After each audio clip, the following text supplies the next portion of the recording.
Well, I guess I hit stop instead of pause, so.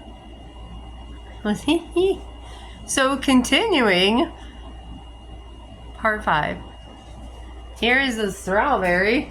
Isn't that cool? He, James, my friend that I caregive for, he loves the strawberry, so I was inspired to paint him a strawberry. Maybe help him feel a little better. He's been under the weather lately, and so anything to lighten the mood is a good thing. So painting is definitely a good outlet for me, and it's so much fun. I never know what I'm gonna paint next. Like sometimes I'm like, well, I want to paint that, and then I get the canvas out and the brain just shuts down, and I'm like, well, I guess I'm not painting that today. At first it was frustrating, and now I'm just like, the more I go with it, the more it flows, and it's just so awesome. It's really great. So end of September, after all this painting and blah, and the life going on around me, and end of September, I dived into the deep void. Like something triggered me, and like they talk about, how do they call it, like dark night of the soul or something, but it's like you're in this void. There's nothing, it's like nothing, like it's quiet, but you're alone, you're completely alone. And it's like, I can't even describe it hardly. It's just like nothing. It's like you're there, and it's like, what is going on? And I was there for like a few days, and then I was out of it. And about a month later, my back herniated. So that, you know, that month, there's always, I'm telling you, that time of year, always something happens. And the energy is flowing with it and matches it. So,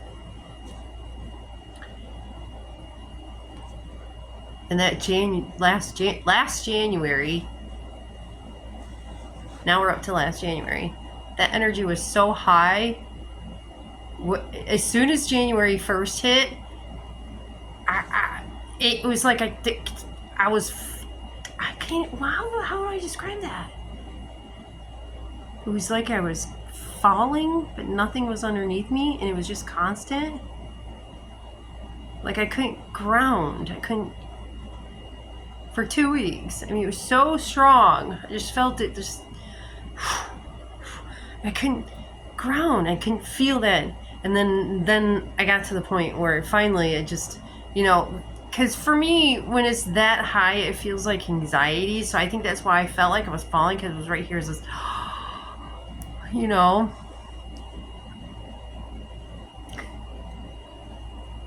It was so strong. And then after that, like, my life took a turn. Oh, no, after that, then there was some, I was making videos, and I knew something was coming because I could feel it. Changes were coming. But it's like you could feel the changes coming, but there wasn't anything you could do to stop it. Anyway, I don't even know how I got to this, but one night, this is an experience that I had never expected to experience in my entire life. And I still don't know how to really explain it, other than I was meant to experience it. Okay. So, you know, I was talking to some other spiritual people and groups and stuff, and I was struggling with my spirituality, struggling with the place I was living in, struggling with my back, struggling with everything a year ago. And I don't know, in the middle of this meditation, God pulled me in and he had me experience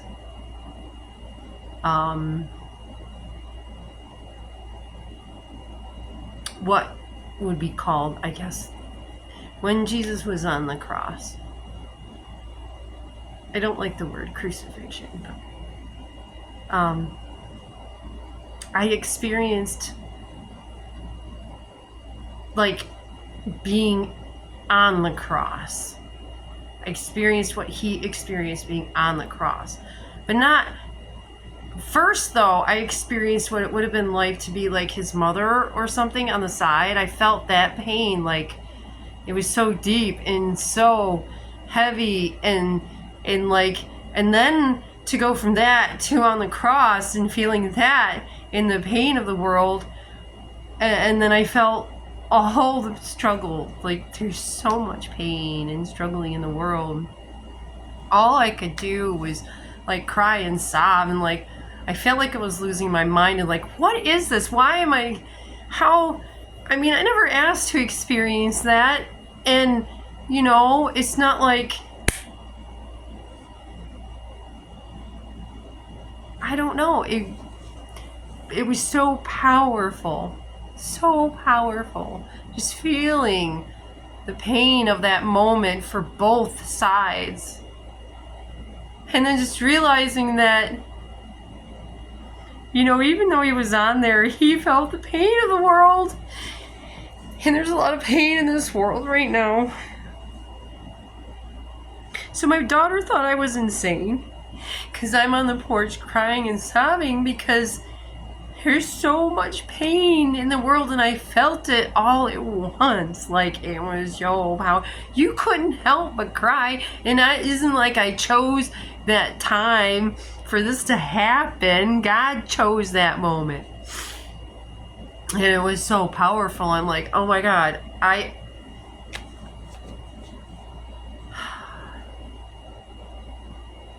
you know, and it's not like I read the Bible or go to church or any of that, or like, you know, subscribes to dogma or sin or stuff like that. Just my choice. So it really shocked me when I had that experience, and I got to feel their experience of what happened and the pain of the experience. I got to feel the pain that they were both going through. It was hard.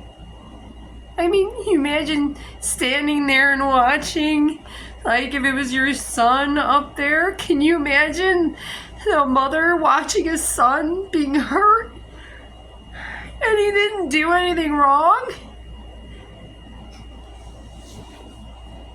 And then him up there he's got the pain of the world, and you know, it's like, why can't they listen, you know, my thought on it? And he's just, I mean, that had takes some braveness to live that life. But anyway, see, that was a very strong experience. It still sticks with me. But it was like, what is going on with this? And again, I talked about it with my friends, and they all thought I was losing my mind. I thought I was losing my mind. And then I was like, this and the blah, blah, this and the, I didn't know where I was at, up, left, right, down, backwards. And people probably thought I was on drugs, which, you know, she's caught off the deep end. No. Felt like it for a moment. So, me out there screaming and crying on the porch, my daughter comes down and, you scared us because you were crying, and I'm sorry, it was my choice. When God picks a moment that you're going to experience something, you're going to experience it. Anyway, it's not like she could understand.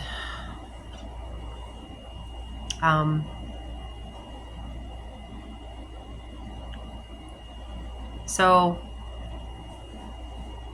that was in January, February, somewhere in there that I had that experience. By the end of May, middle end of May, I was homeless. My daughter had kicked me out. And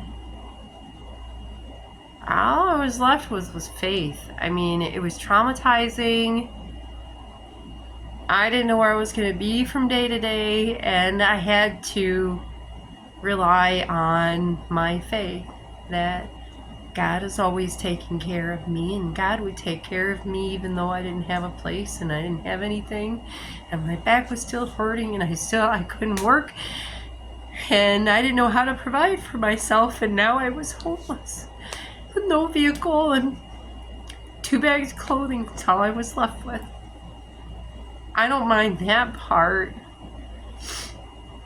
And so I won't go into the details of everything that happened, but the spiritual experience of it, I just kept faith, and I kept praying and knowing that God had always taken care of me. And in the end, He did. He delivered me my friend James, and He took care of me when absolutely, literally no one else in my life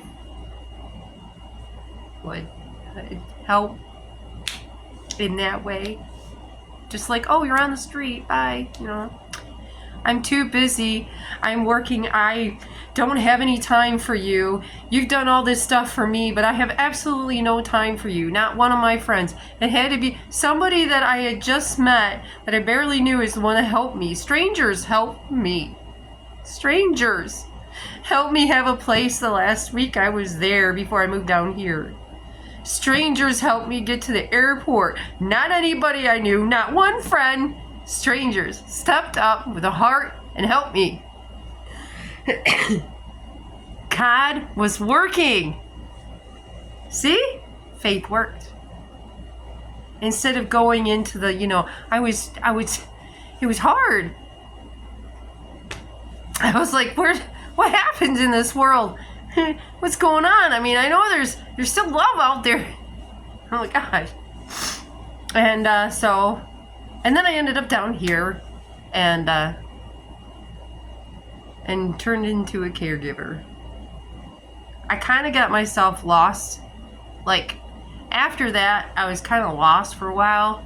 Me and James were getting to know each other as friends and that, and then he got sick. 2 months, he got sick. And I had to start taking care of him. And God says you're going to spend a lot of time by yourself because he needs rest, and you're going to sit with yourself. So God made me sit with myself a lot while he rested because he's been ill and dealing with all the challenges here and the emotions, and God's been working on getting all the last of those once in a while they'll pop up, but they're not as loud anymore, and I can say, as long as you keep yourself in the moment and keep yourself in check. Once you realize the emotion pops up, you're like, whoop, whoop, meow.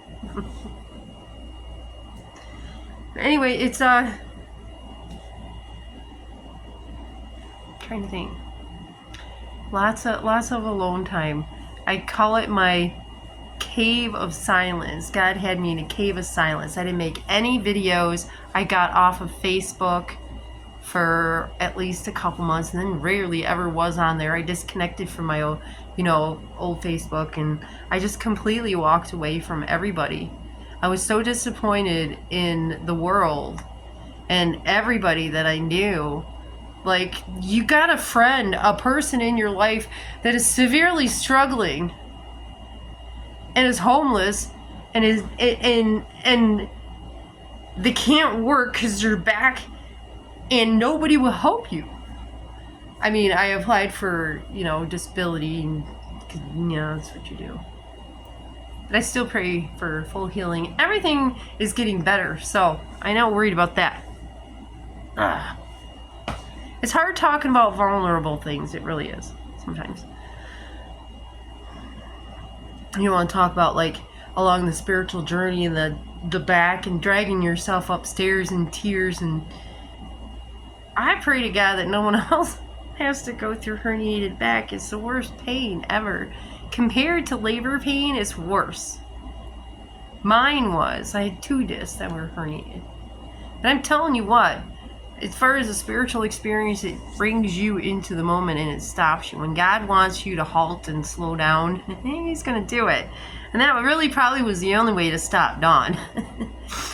You need to slow down. So anytime you get cold or something, God's telling you to slow down. Slow down! So I've been in the cave of silence for the last year. God's made me sit with myself. So I've got to know myself, and me and God have had really long conversations over the last year, and then, you know, we made it through all this June, May, and bam, here we are in June, and God told me to start speaking again, and here we are. I mean, I have more spiritual experiences to share, but I just want to get through the main ones. So, I've seen healings happen, and just other things along the way that just have really deepened my faith in knowing that God has my back always. So I still struggle with doubts and doubtful thoughts and things that come through, but I deal with them, and I keep reminding myself I am not the person I was when those other things happened. So it doesn't mean that those things are going to happen now. I'm just allowing life just to happen. So gotta love life. We are the brave souls that chose to come and incarnate on this planet with the diversity and all this stuff going on. We are the brave souls. So no matter what, you're brave. Just for incarnating here. All right. There we go.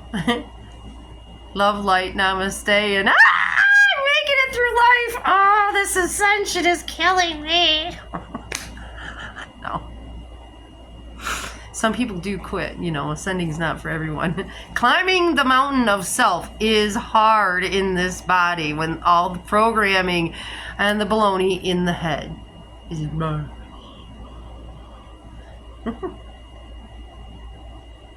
I'm so happy to be here doing videos again.